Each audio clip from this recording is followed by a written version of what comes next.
Hi everyone, welcome back to my channel. My name is Ivana and I love to read, and today we're talking fall books. I feel a little basic saying this, but fall is my favorite season, especially living in New England, living in Boston, seeing the leaves change, having some warm bevies. This is a spicy chai. I feel a little silly because I'm wearing a beanie and a hoodie, my Boy Genius hoodie, and it's actually kind of hot in here.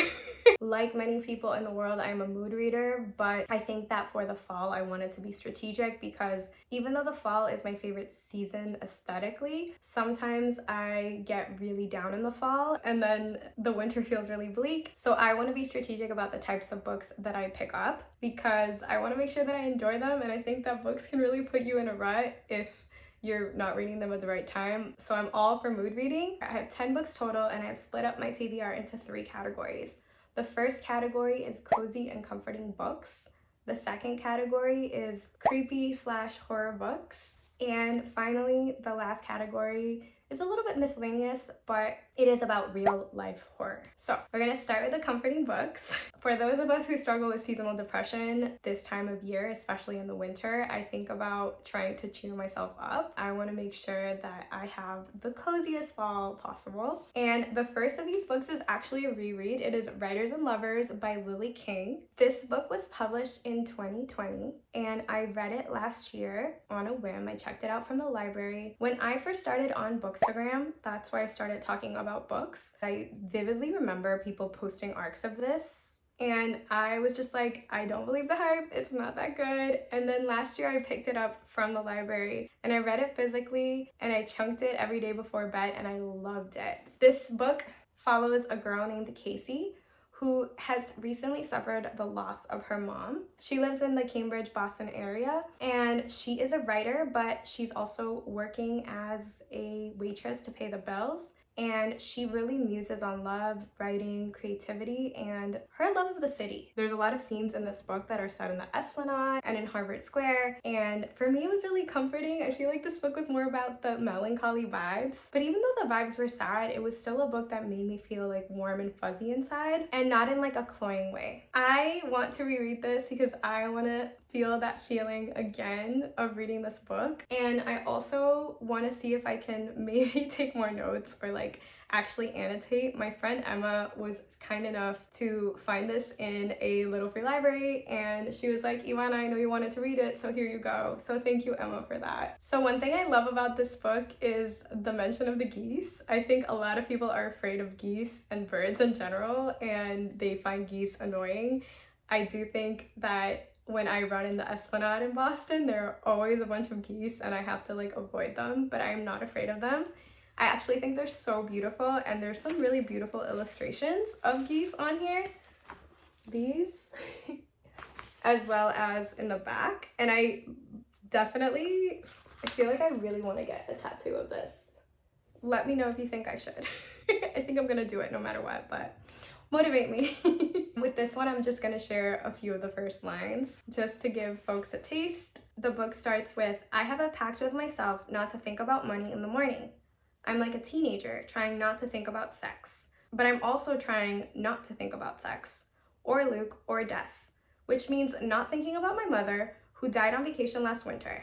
There are so many things I can't think about in order to write in the morning. So that is Writers and Lovers. The second book I want to read is a Dog-Eared Musings or Monika recommendation, and it is The Lonely City, Adventures in the Art of Being Alone. Monika did a beautiful video about her experiences reading this book and experiencing solitude and not wanting to do things by herself, and so pushing herself to do things alone in her city. And that really motivated me to pick it up because I'm not gonna lie, I don't have issues doing things by myself. I actually adore it, but I would love some more insight, and I would love to read this by myself as I do different things in and around Boston. And I think it would be also a great thing to vlog, just musings on this book. This is a nonfiction essay collection, I believe, and it all started when the author moved to New York City in her mid-30s. She was just worried about doing things on her own. She tries to discover New York City through its art scene and its art history. As a little preview, I'll read to you the dedication, which is, if you're lonely, this one's for you. And the first lines Imagine standing by a window at night on the 6th or 17th or 43rd floor of a building. The city reveals itself as a set of cells, 100,000 windows, some darkened and some flooded with green or white or golden light.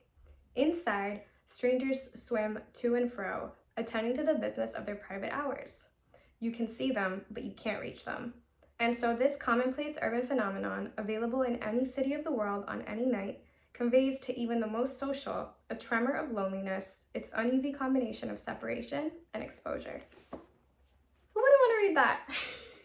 The last book in this cozy comforting category is actually not a book at all, but a series. I just finished this one. I'm going to talk about it in my wrap up for September. This is an Irish YA witchy tarot series written by Caroline O'Donoghue, who is the author of The Rachel Incident, which is like one of my absolute faves this year. This book series, I believe, is a trilogy. It's queer as well, and it is just so lovely. It did give me such a nice, warm and fuzzy feeling. It's like angsty, it's spunky, and it's about friendship. There's a dash of mystery and thriller, and I want to learn more about tarot, so I love being exposed to more of that. It's about some magical tarot cards. And it also deals with a lot of social issues in Ireland that are applicable to many places in the world. I actually audiobooked this one and I love it, and I can't wait to audiobook the other two. And this one is funny. One of the dedications, it says, "To my family for being interesting."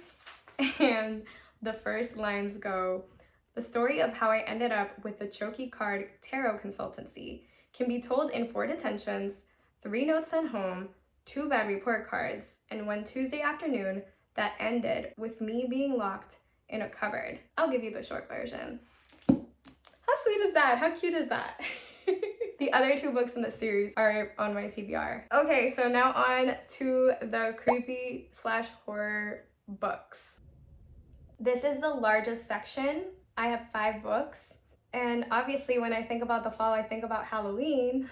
Most of these books are fiction, but the first one is actually nonfiction, and it is Creep by Myriam Gurba. The byline for this book is Accusations and Confessions, and essentially it's a collection of essays about creeps in the real world. I adored Myriam's memoir, Mean. I just love how fresh her voice is and how dry it is. She's so brilliant. I actually started reading this one. I'm almost like halfway done with it, and I still am having a hard time describing what it's about really, but she does touch on people like William S. Burroughs, who murdered his wife famously. She talks about Joan Didion and how dismissive and disdainful and like kind of self-centered she is when it comes to living in California and just like not even thinking about Chicanos there. She also talks about the man who the Miranda rights are named after, and I don't want to give too much away, so I'm gonna leave it at that. The beauty in this essay collection is in how Myriam is able to talk about all of these creeps and like somehow build a connection to them, to her personal life, seemingly out of thin air, and I like just really admire that. I think it wouldn't work in other people's hands, but it does in hers. And I also think that this is a book by a Latina that doesn't follow the same narratives as other books by Latinas. Not to say that those perspectives are not important and needed, but she kind of goes out of her way to do something fresh. And I just really admire her work, and I'm ready to be creeped out. Let me read the first line of the first essay, or I guess the first 2 lines. "It's easy to get sucked into playing morbid games. When I was little, I happily went along with a few." The second book is by the other Stephen, who is a master of horror, Stephen Graham Jones, and it is My Heart is a Chainsaw. I cannot tell you how long I've been trying to read this book. I am buddy reading it with Dan, and it follows a girl named Jade who is a high school senior who is obsessed with slasher films, and it appears that there's a slasher on the loose in her town, and she is trying to get to the bottom of it. I have read The Only Good Indians by Stephen Graham Jones, as well as Night of the Living Mannequins, and I just have so much fun reading stories that capture someone's descent into madness. And I'm not saying that that's what this is gonna be, but maybe, and I wouldn't be mad about it. I also really like slasher films. The one that comes to mind that I really love is You're Next, so I highly recommend that one. And I'm gonna read the first lines to you. "On the battered paper map that's carried the 2 of them across they're not sure how many of the American states now, this is Proof Rock, Idaho, and the dark body of water before them is Indian Lake. and it kind of goes forever out into the night. Does that mean there's Indians in the lake, or does that mean that Indians made it? Lottie asked, a gleam of excitement to her eyes. That's it. The third book I also started reading recently, and it is PEDRO, PÁRAMO by Juan Rulfo. This is a classic. It follows a man named Juan Preciado who promised his mother on her deathbed that he was going to find his deadbeat dad, Pedro Páramo, in her mom's old town Comala. And when Juan Preciado reaches Comala, he finds that it is a ghost town.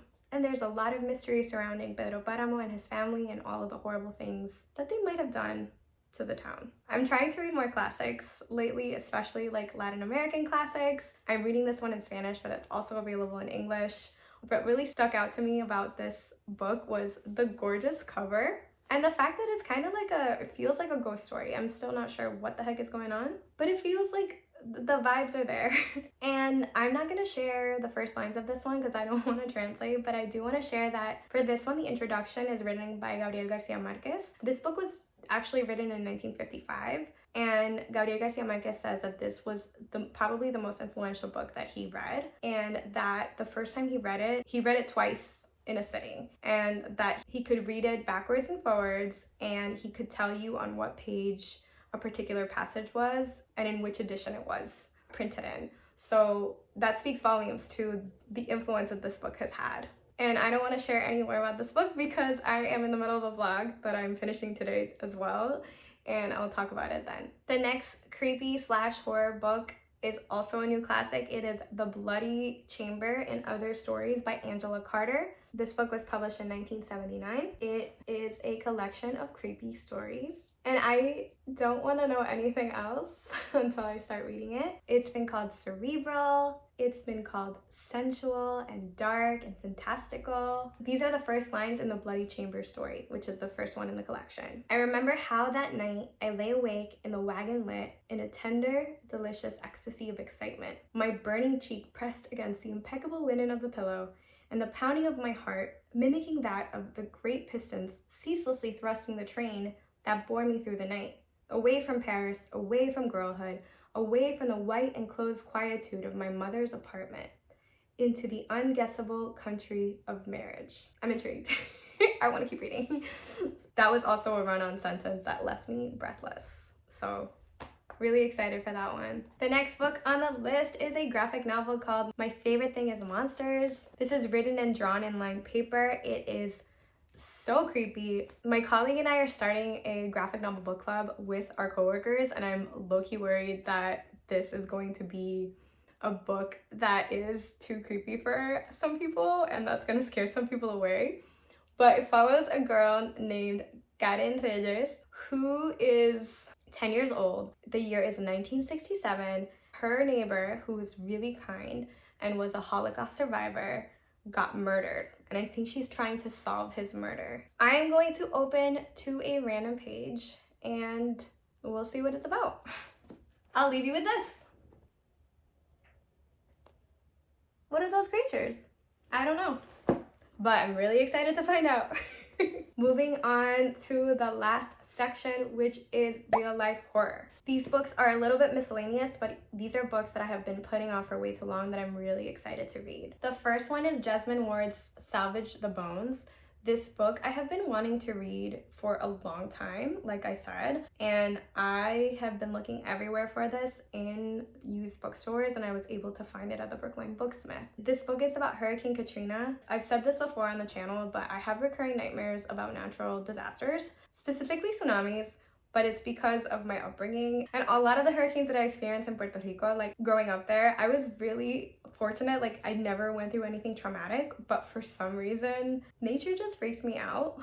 Natural disasters specifically. And like, who could blame me, because nature is scary, but also the government's response to, if you look a certain way or if you're from a certain background, the government seems to care less about you. That's what happened in New Orleans with Hurricane Katrina. I've been fascinated with what happened in Katrina, and I've developed an interest in that since reading a book that I believe was called Drowned City. I'll like put it here, for a graphic novel class that I had, and it was really illuminating about like the horrors that happen. And then after that, during lockdown, I happened to listen to a podcast called Floodlines from The Atlantic, and it was so powerful and so moving and so infuriating. I highly recommend that podcast. It's beautiful investigative journalism at its very best. And so yeah, so that's why I want to read this. I've heard great things about Jesmyn Ward. This would be my first Jesmyn Ward, and for this one I'm gonna read you part of the epigraph. It's from a poem, I believe, titled Now by Gloria Fuertes. For though I'm small, I know many things, and my body is an endless eye, through which unfortunately I see everything. The final book I want to read is The Country Under My Skin by Gioconda Belli. This book was published originally in 2001 in Spanish. It was recently published in English. That's the version that I have, but I got the audiobook in Spanish. And it follows an unlikely revolutionary, the author herself, this is a memoir, who became part of the Nicaraguan Revolution in the 1970s.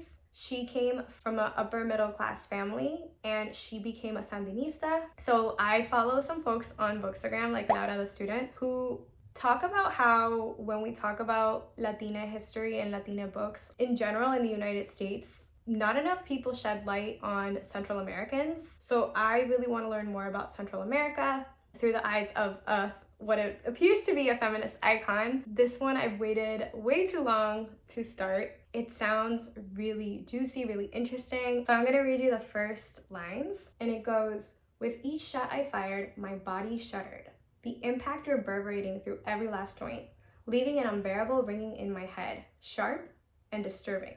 Shame kept me from admitting how much I hated firing a gun. I would squeeze my eyes shut as I pulled the trigger, praying that my arm wouldn't tremble during that brief, blinding moment." That's impactful. That's really impactful. And I want to learn more. So there you have it. Those are the 10 books that I want to read in the fall. Please hold me accountable. Let me know which books you want to read. And if you have any recommendations for me, because I would love to hear them. Thank you so much for watching. Happy fall. Bye.